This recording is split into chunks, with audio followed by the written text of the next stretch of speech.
¿Qué tal? ¿Cómo están? Iniciamos otra sesión más de la materia de estadística 2.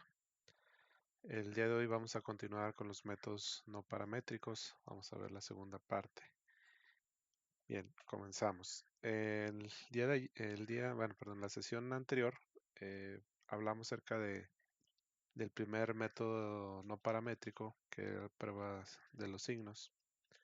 Hablamos acerca de las características y su aplicación. El día de hoy, en la sesión de hoy, nos corresponde hablar acerca de la prueba de rangos con signo de Wilcoxon.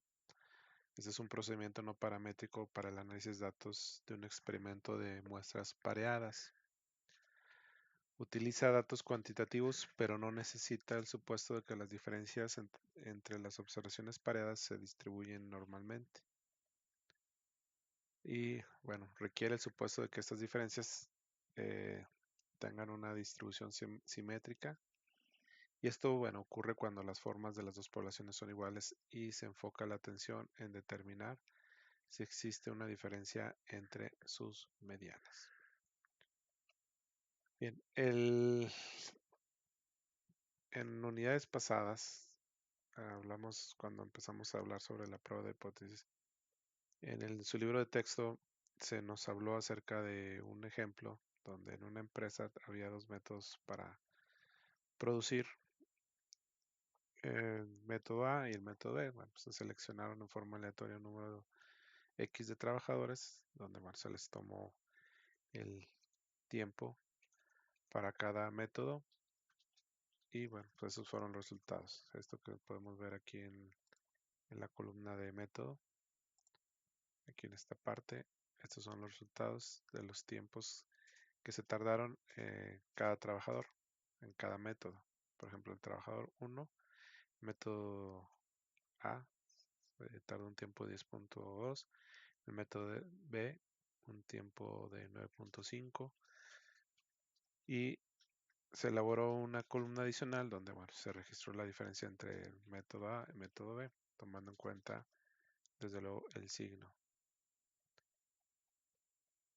Esto, bueno, pues sobre todo para poder saber si hay una diferencia significativa entre los tiempos de producción de un método u otro, para saber si sería conveniente utilizar el método que ocupe menos tiempo en producir.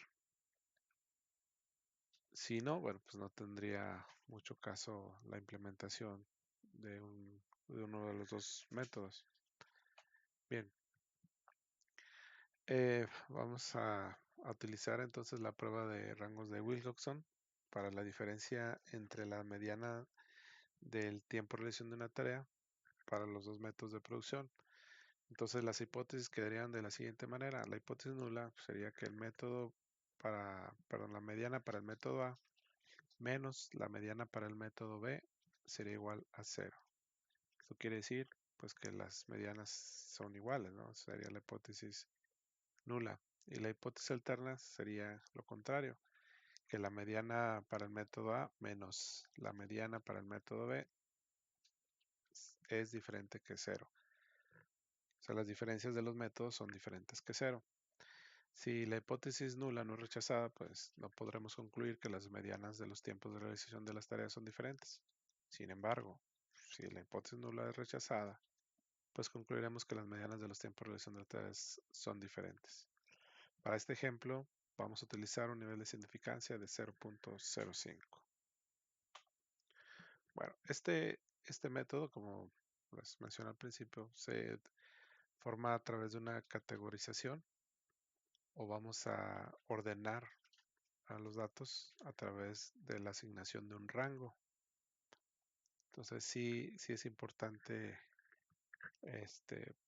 que pongan atención en esta parte porque es la parte un poco más laboriosa del cálculo del rango y sobre todo de el estadístico de prueba T más, que es la suma de los rangos con signo positivo. Entonces vamos a ver cómo sería esto paso a paso. Bien, entonces de la tabla anterior que vimos, ponemos a los trabajadores como primer paso y ponemos la columna donde ponemos las diferencias entre los dos métodos por cada trabajador.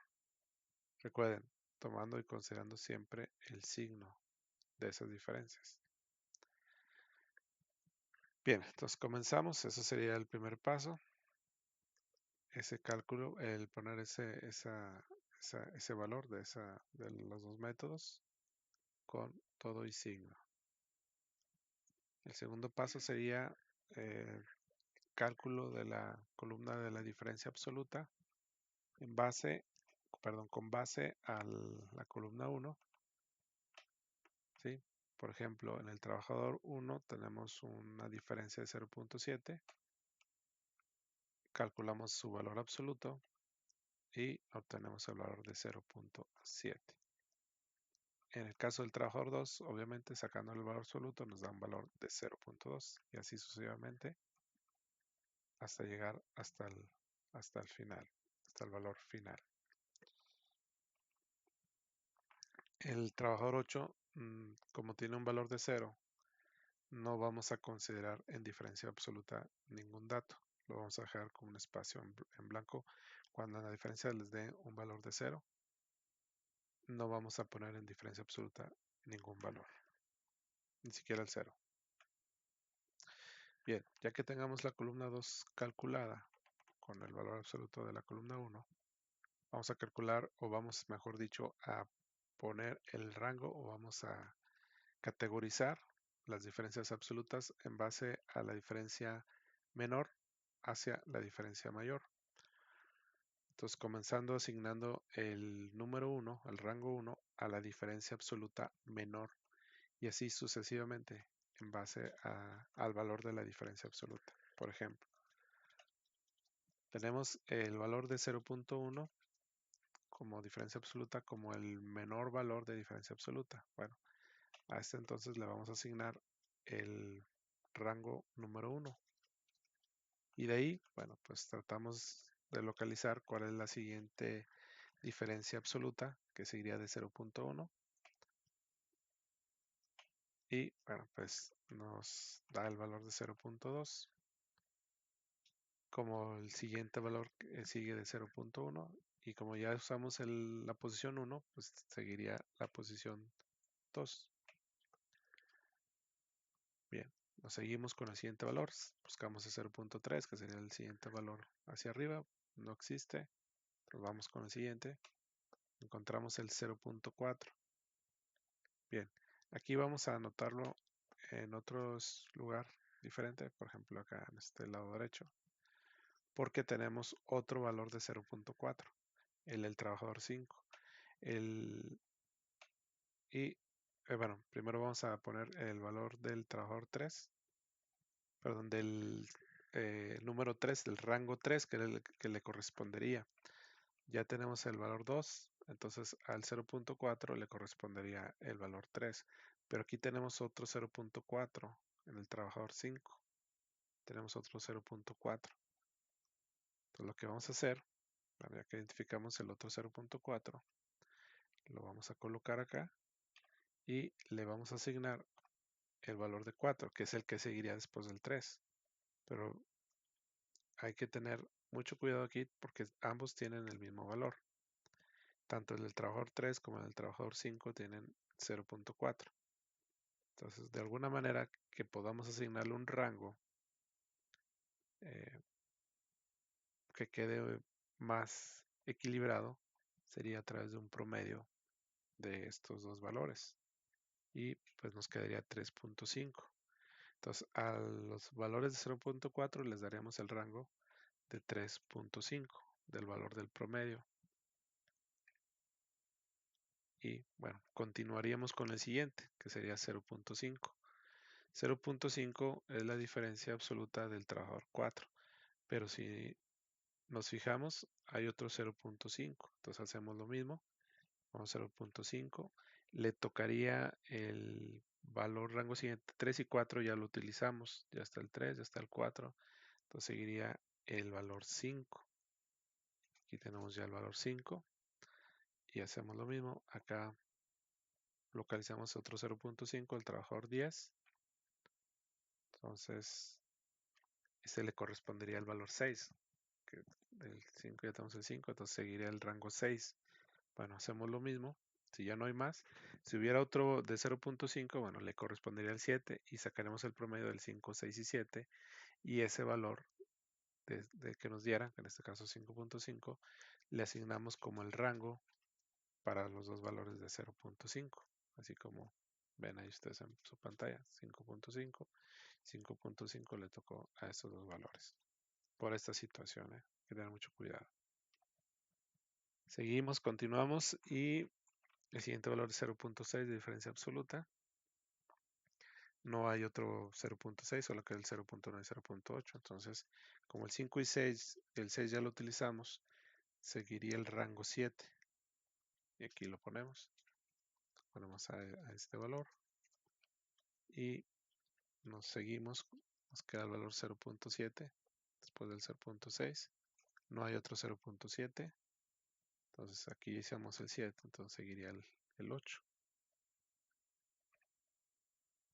Nos seguimos con el siguiente, que es el 0.8, la siguiente diferencia absoluta. Como ya usamos el 8, entonces este le corresponde el rango 9. Y pues ya por último, tenemos el 0.9 sin rango. Entonces ya aquí ya tiene 9, seguiría el 10. Bien, entonces ya es la manera como se calcula el rango. Hay que tener cuidado entonces cuando tienen valores repetidos. Bueno, sí tienen que utilizar los rangos que le correspondan, pero asignarles el promedio de esos valores. Y por último, como paso número 4, sería separar los rangos con signo o diferenciarlos por el signo. Por ejemplo, aquí tenemos que el trabajador 2, su diferencia en la columna 1 es negativa. Entonces va en la columna de negativos. También el menos 0.4, trabajador 5, también es negativo. Y bueno, pues aquí los tenemos, ¿no? Le vamos a asignar el rango, vamos a poner el rango, pero con el signo de la columna 1. Entonces nos quedaría menos 2. Y este le pondríamos el 3.5, pero con el signo de la columna 1, menos 3.5. Y ya no tenemos más negativos, solo son estos dos. Y el resto lo vamos a poner, los restos de rangos los vamos a poner en la columna de positivos. Así como en este caso, ¿no? Del 8 vamos ahí el 8, 3.5 el 3.5, 5.55, 10 acá en el positivo 10, 1 positivo acá en el 1, 7, 7, 5.5, 5.5 y 9, 9. Ya que tenemos todos los rangos separados por signo, vamos a entonces a totalizar toda esta columna. Vamos a totalizar, vamos a sacar la suma de todos los positivos y nos da un resultado de 49.5. Bien, este es el valor que queremos obtener con este procedimiento. La suma de los rangos con signo positivo, que lo vamos a llamar T. Bien, entonces sea la T más la suma de los rangos con signo positivo, que es 49.5, ya vimos cómo se calculó. Para efectuar la prueba de los rangos con signo de Wilcoxon se usará T más como el estadístico de prueba. Si las medianas de las dos poblaciones son iguales y el número de pares es 10 o más, la distribución de muestreo de temas se puede aproximar mediante una distribución normal de la siguiente manera. Bien, esto es lo mismo que vimos en la sesión pasada, donde bueno, sabemos que es una distribución, los métodos paramétricos nos dan una distribución discreta, no continua. Entonces podemos aproximar a una distribución normal aplicando las fórmulas. En la vez pasada vimos las fórmulas 19.1 y 19.2 para aproximarlos. Entonces aquí vamos a utilizar estas dos fórmulas para aproximar la distribución de muestreo de temas hacia una distribución normal, utilizando 19.3 para la media y 19.4 para decisión estándar. Esto siempre y cuando, desde luego, sea para n valores mayores o iguales a 10. En este caso, pues, ocupamos 11 valores. Así que eso sería, utilizaremos esta fórmulas para aproximar nuestra distribución a una distribución normal. Bueno, ya que desechamos el dato del trabajador 8 porque nos dio una diferencia de 0, entonces vamos a trabajar solamente con n igual a 10, porque hay que eliminar aquellos datos donde la diferencia nos den 0 y solo considerar n los que sí tengan diferencia. En este caso, en este ejemplo, n es igual a 10. Entonces ya sustituyendo en la fórmula 19.3 y 19.4, tenemos una media de t de 27.5 y una división estándar de t más de 9.8107. Bien, en la figura 19.3 podemos ver la distribución de la cual acabamos de hacer el cálculo, donde la media de t dijimos que era 27.5 y la división estándar 9.81. Como el valor estadístico nos dio de t más 49.5, el estadístico se encuentra en la cola superior, o sea, en esta parte, porque es mayor que 27.5, 49.5. Y bueno, pues lo vamos a calcular a través de esta fórmula. Como tema nos da más de 49.5, entonces aplicándolo para la fórmula para el factor de corrección de continuidad, pues ponemos el estadístico de prueba menos la media de t sobre la decisión estándar de t. Esto es igual a la probabilidad de 2.19 al momento de hacer esta operación, nos da este resultado. Entonces, el estadístico de prueba z nos da un valor de 2.19 y como básicamente estamos hablando de un problema de dos colas, entonces hacemos el mismo procedimiento que usamos cuando vimos problemas dos colas con el estadístico de z. ¿Sí? Multiplicamos 2 por 1 menos la distribución o la probabilidad de z igual a 2.19, que es 0.956, y esto nos da 0.0286. Con este valor lo comparamos contra el nivel de significancia, que es 0.5, entonces 0.0286 es menor que 0.05, entonces el valor de P es menor que 0.505.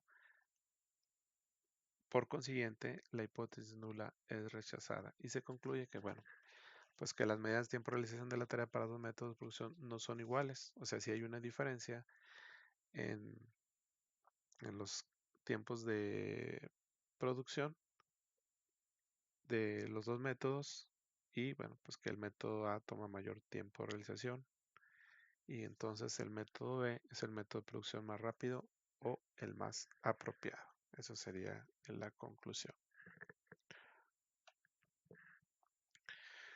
Bien, las pruebas de rangos con signo de Wilkinson de una cola también son posibles. Por ejemplo, si al principio se hubiera buscado una evidencia estadística para concluir que el método A tomaba un tiempo mediano mayor para la resolución que la tarea y que el método B tenía el tiempo mediano menor, pues habría formulado la siguiente prueba de hipótesis de cola superior o cola derecha. Entonces, las diferencias entre la hipótesis nula sería la diferencia entre el método A y el método E es menor o igual a 0, perdón. Y la hipótesis alterna sería que las diferencias entre el método A y el método E sería mayor que 0. Al rechazar la hipótesis nula, se llega a la conclusión entonces de que el método A tiene el tiempo mediano mayor para completar la tarea y el método B tiene el tiempo mediano menor para completar la tarea. También es posible utilizar la prueba de hipótesis de cola inferior. También podemos establecer la hipótesis nula donde la diferencia del método A y método B sería mayor o igual a cero. Eso es una hipótesis de cola inferior. Entonces, considérenlo sobre todo al momento de resolver los problemas de tarea, esto que estoy considerando, porque en algunos casos puede pedirse o solicitarse que se haga una prueba de hipótesis de cola inferior. Entonces, en conclusión, las pruebas de rangos con signo de Wilcoxon pueden utilizarse para probar la hipótesis acerca de la mediana de una población simétrica. Si la población es desigual, se prefiere la prueba de signos presentada en la sección 19.1. Entonces, eso es muy importante. También considerarlo que las poblaciones eh, o las poblaciones que se van a comparar o que se van a analizar debe tener una población simétrica, una población igual. Pero, es donde vamos a comparar este método de Wilcoxon, pero si la población es desigual, pues hay que utilizar, en dado caso, entonces, el método que presentamos de la prueba de los signos en la sesión pasada. Bien, por hoy es todo. Agradezco su atención y nos vemos en la siguiente sesión. Gracias.